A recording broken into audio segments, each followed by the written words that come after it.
प्रदेश के सबसे बड़े कोविड अस्पताल में जानलेवा लापरवाही सामने आई है।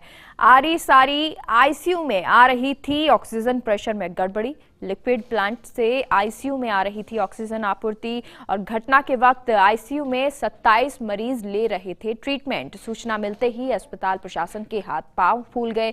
आनन फानन में ऑक्सीजन प्रेशर को मेंटेन किया गया, लेकिन इस दरमियान एक साथ 3 गंभीर मरीजों की मौत हो गई। पूरे घटनाक्रम को लेकर अस्पताल अधीक्षक डॉक्टर अजीत सिंह का बयान।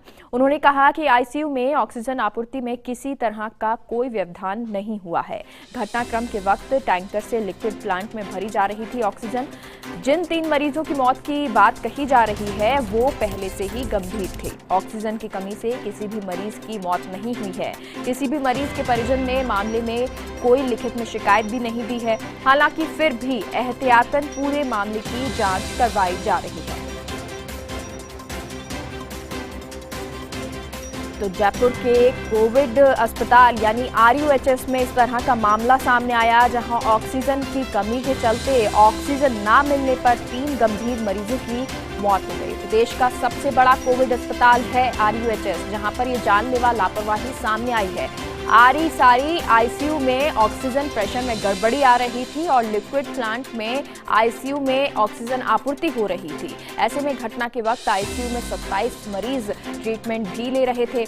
जब सूचना मिली तो अस्पताल प्रशासन के हाथ पांव फूल गए और आनन फानन में ऑक्सीजन प्रेशर को मेंटेन भी किया गया, लेकिन इस दरमियान एक साथ 3 गंभीर मरीजों की मौत हो गई। पूरा घटनाक्रम जिसे लेकर अस्पताल अधीक्षक डॉक्टर अजीत सिंह कहते हैं कि आईसीयू में ऑक्सीजन आपूर्ति में किसी तरह का कोई व्यवधान नहीं हुआ है।